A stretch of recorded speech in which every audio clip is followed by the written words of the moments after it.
आप सभी को नमस्कार एवं जय श्री राम।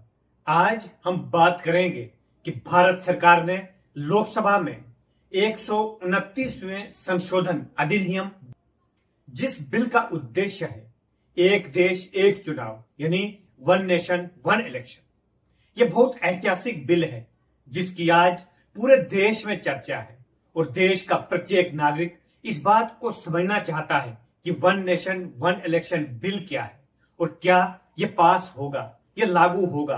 भारत में क्या कभी ऐसा समय आएगा जब देश में एक ही बार चुनाव होंगे? इस बात पर आज प्रत्येक नागरिक के मन में प्रश्न है। आज जिस प्रकार लोकसभा में इस बिल को लाया गया, इस संशोधन के समय जब बिल लाया गया तो इलेक्ट्रॉनिक सिस्टम से मतदान किया गया।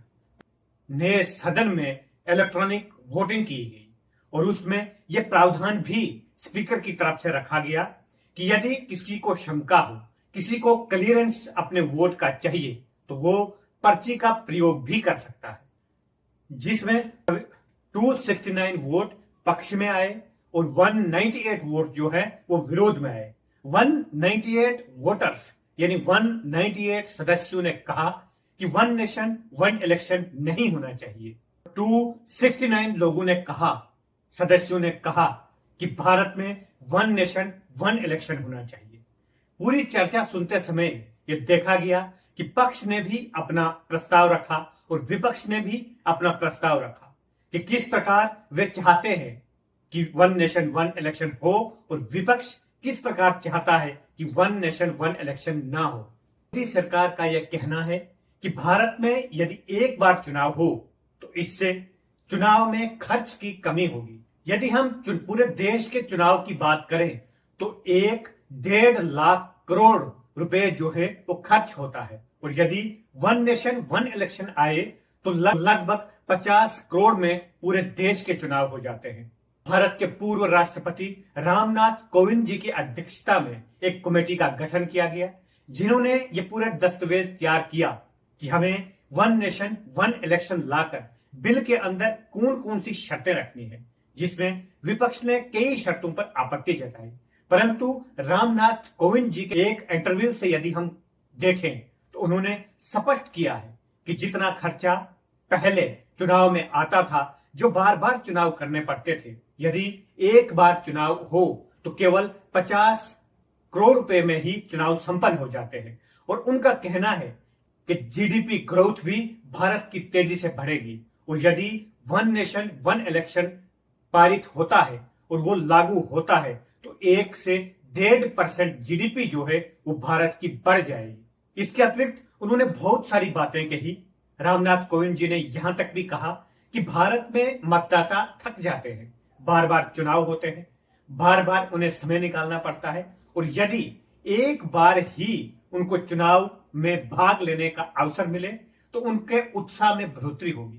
वो शौक से चुनाव में भाग लेंगे और अपनी निर्णायक सरकार चुनने के लिए वे अपने मताधिकार का प्रयोग करेंगे, क्योंकि लोकतांत्रिक पर्व में चुनाव महत्वपूर्ण भूमिका निभाते हैं। परंतु यदि बार बार चुनाव हो, बार बार हम त्योहार मनाते रहें तो त्योहारों से मन उठ जाता है। इसलिए यदि एक बार ही चुनाव होता है तो मतदाताओं की परसेंटेज भी तेजी से बढ़ेगी। परंतु इस बिल को लागू होने में कितना समय लगेगा और ये बिल पास होगा या नहीं होगा, इस बात का प्रश्न चिन्ह जो हम सबके मन में है वो लंबे समय तक इंतजार करना होगा, क्योंकि बिल पास होने के बाद 2029 मई में जो नई सरकार आएगी उस समय नए राष्ट्रपति जो होंगे वे इस बिल को पारित करेंगे।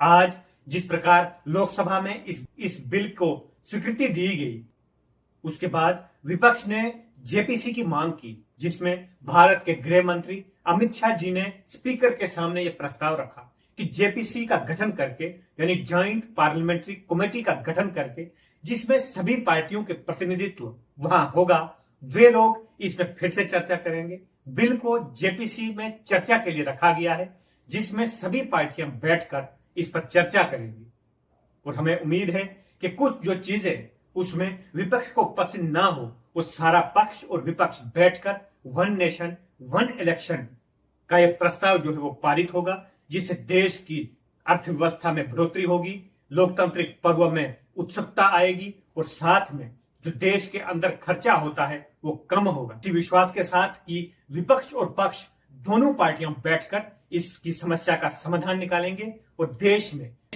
विभिन्न प्रकार के चुनावों से मुक्ति पाकर वन नेशन वन इलेक्शन की ये सौगात देंगे। भारत विभिन्न धर्मों, जातियों, पंथों, रीति रिवाजों का देश है और इन सबको एक सूत्र में बांधने वाला यदि कोई ग्रंथ है तो वो भारतीय संविधान है। भारतीय संविधान एक ऐसी शक्ति है जिसने विश्व के सबसे बड़े लोकतंत्र को अस्तित्व में लाया। इसलिए भारतीय संविधान के 129वें संशोधन अधिनियम पारित होना बहुत आवश्यक है, जिससे भारत में एक ही बार चुनाव हो। उम्मीद के साथ कि ज्वाइंट पार्लियामेंट्री कमेटी का गठन होगा, उसमें इस अधिनियम के लिए चर्चा रखी जाएगी। उस चर्चा में सकारात्मक विचार निकल कर आए, सकारात्मक निर्णय हो, इस अपेक्षा के साथ कि देश के अंदर विभिन्न प्रकार के चुनावों से मुक्ति पाकर एक देश एक चुनाव की सौगात सभी नागरिकों को मिले। इस उम्मीद के साथ आप सभी का बहुत बहुत धन्यवाद। जय हिंद, जय भारत, जय श्री राम।